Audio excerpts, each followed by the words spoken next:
What's happening, everybody? Welcome back. This is Forgo. And since there's been a lot of new players coming to this game ever since the DOA 6 collaboration event, I thought we'd run through the process of building a character today and then do a little testing with Maxima. But before we get into that, I just want to remind all of you that you need to make sure you collect your World Drop event coins. So you go in the top right hand corner here, you'll click on Craft, and then you'll click on the Drop event coins, and then you're going to collect all these that you can. And the reason you want to do this is because there are rubies in these things. Let's go ahead and see what we get really quick here.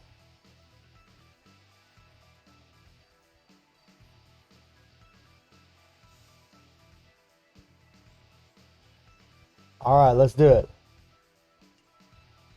So there's 120 rubies.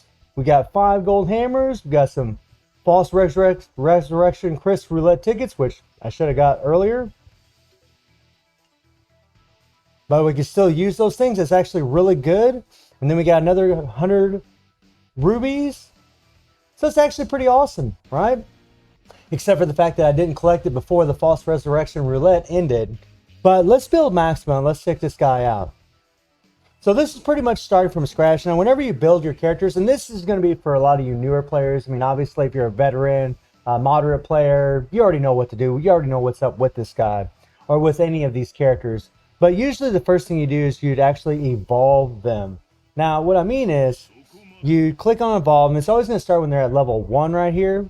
Click on evolve, and then you're going to get these little resources. Now, in these BS characters cases, you actually get these resources from the epic quest. And when you level up the other epic quest characters, it's going to be the same thing. It'd be as simple as hitting evolve. It requires gold, and then you evolve them. And now you can start leveling them up to 6-star. We're going to go back to Maxima. We'll do 0 another day. The next thing you're going to want to do is limit break them, okay? The way that you limit break characters is you're going to need to use their souls or these other souls. The corresponding color to the character that you're using, for example, Maxima here is a purple balance. It's kind of hard to see because my face is in the way, but he's a purple balance fighter. He's a purple fighter. So he's always going to be able to use these purple souls right here, souls that you can actually farm in the game. I'm not going to go through all the details. And these rainbow souls right here all the way to the right, these can level up any character in the game. It doesn't matter what color they are. It doesn't matter what type they are. None of that matters.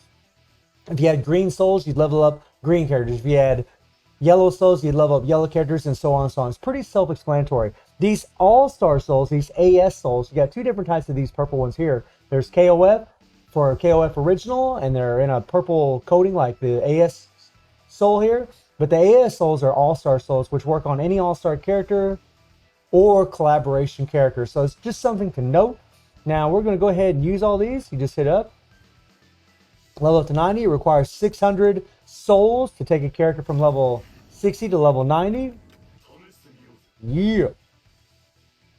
The next step that you're going to want to do is you're going to want to level them up. So you'd hit level up here, and then you're going to be using these experience bottles. Again, this is another resource that you can just farm in the game always. And you always start from the bottom and you work your way up. Meow. It definitely won't be this easy when you start out the game. You won't have this kind of resources lying around. The next thing that you're going to want to work on is their cores. Now, cores are really important because these things here actually unlock all of these effects right here. You see these things are all locked, and you can see that your active skills are only at level 1, right? So when you start unlocking your cores, you're opening them up, it starts unlocking all these extra effects for your characters. And the easy way, if you have enough resources, you just go all the way to the end. You're going to use a certain amount of gold, 749,000. You start unlocking all of this. There we go. And click on this.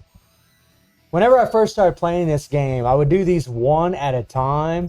And then once I figured out you could just go all the way to the end and click it, I was like, oh my God, I just wanted to smack myself in the face. Because this saves a lot of time doing it this way. Now, obviously, you can only do it this way if you have the resources.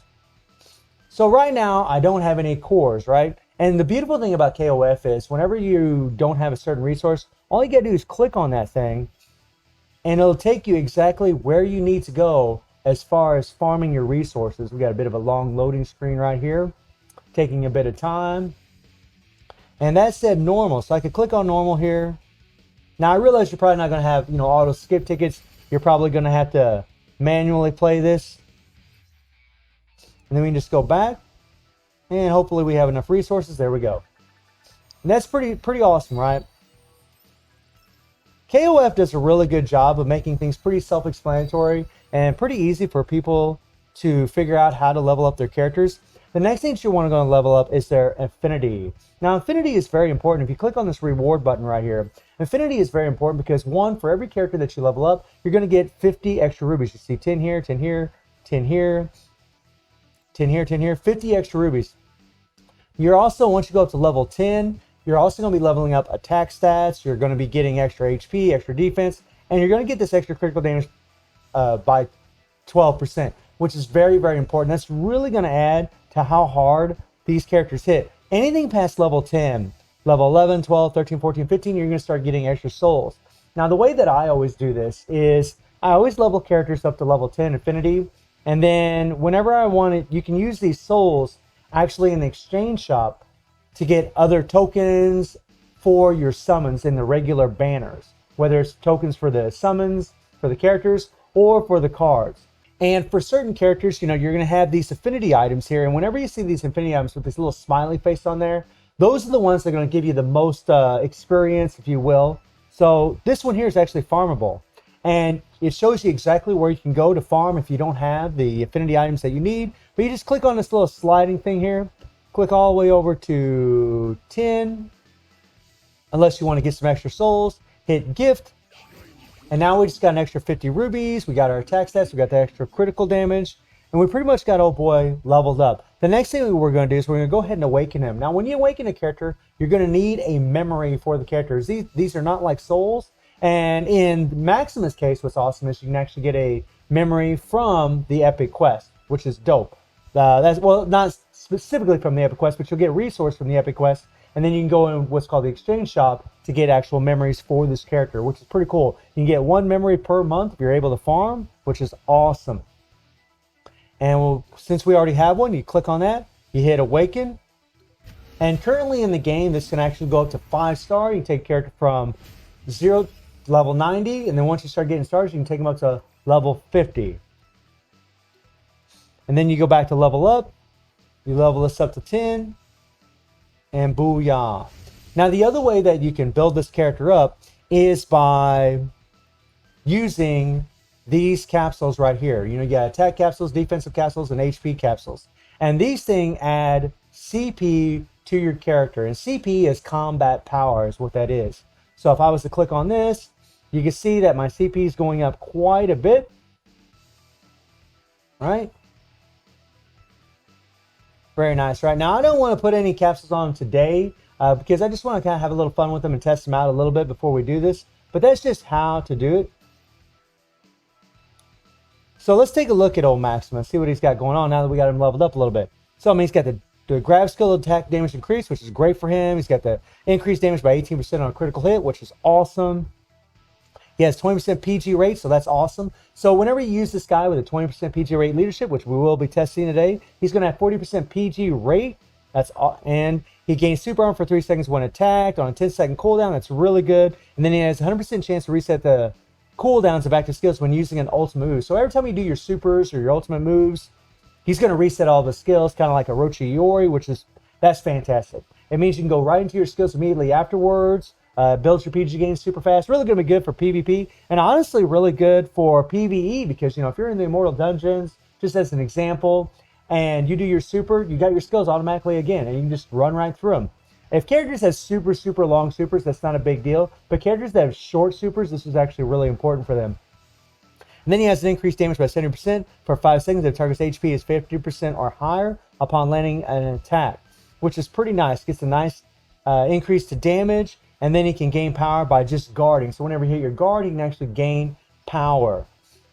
Now, as far as his first skill, he increased attack by 50% defenses for 7 seconds when using his skill. We'll talk about that here in a second, since he is a balanced type fighter. And this is pretty cool. All 10 members obtain 7% power upon use on an 8-second cooldown. This is actually going to be very, very good for time attack.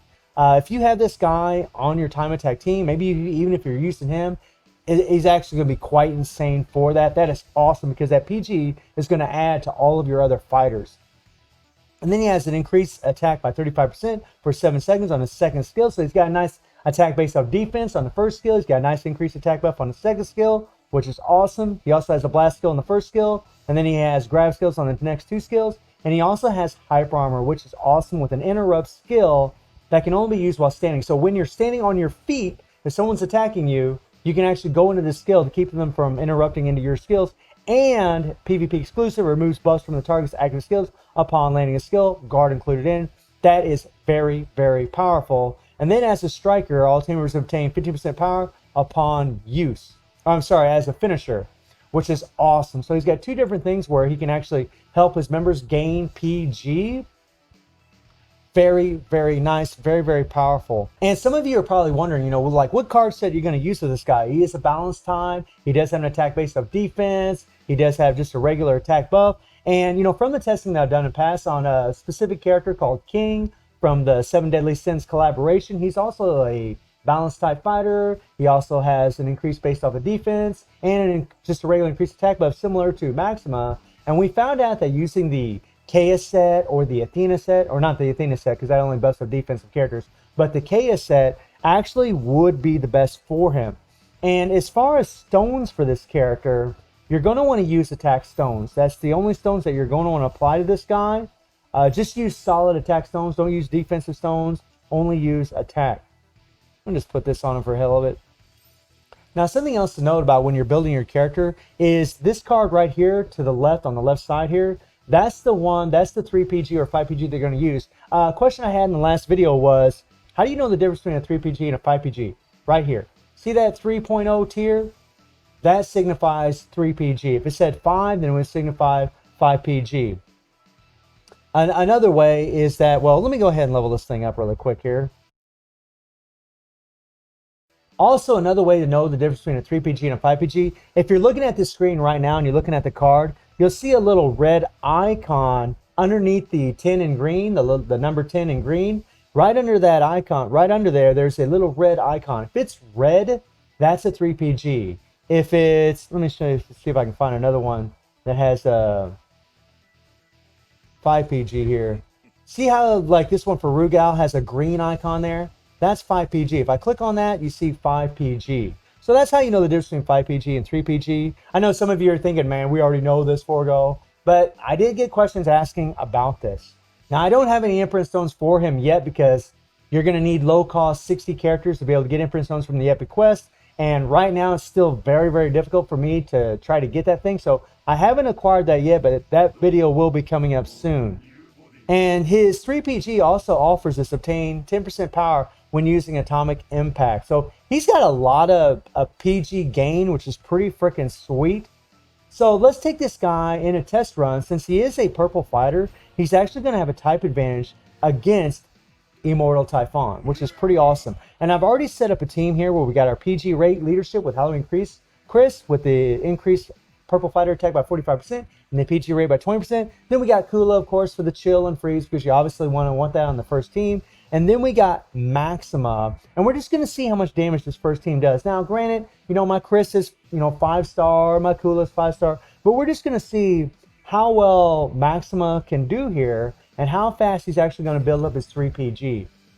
Because his 3PG is not a grab, which is awesome. Thank God, because if it was a grab, it would get canceled immediately. It's not going to get canceled here. So let's see how well we do. All right. Turn this on semi-auto.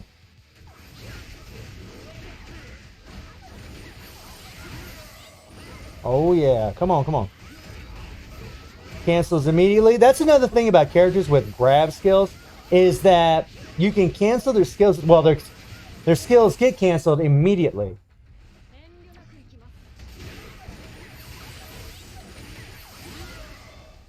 Oh wow. Wow, he built up his 3PG super fast.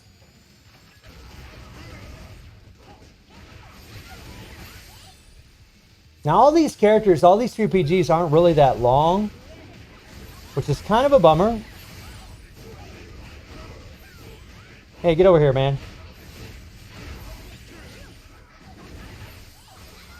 Okay, okay, okay. Oh, you big bastard. Another thing is we're just testing survivability here. And as always, when you're playing... There we go. I do love Maximus 3PG. This thing is pretty sick. But the one thing I'm noticing is that nobody's attacking like when he's in the beginning stages of the skill, which is kind of a bummer. It'd have been a lot better if characters could use their skills while he's charging up like that, because you don't see any damage being done to Immortal Typhon whenever he's charging up his 3PG. So look at this right now. You don't see any charge. You don't see anybody doing any hits to Immortal Typhon, which is kind of a bummer.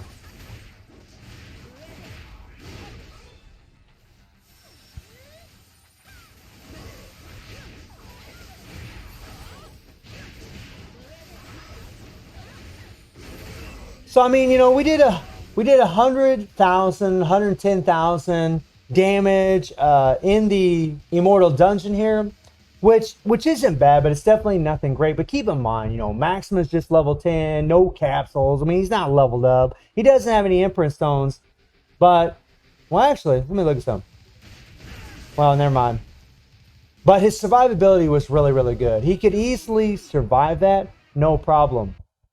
But I really, really wish that, whenever you're doing that 3PG, that your characters would be attacking while he's charging up. That's kind of the thing that kind of sucks, because the animation really isn't super long, which is a bit of a bummer, but he's still a solid character.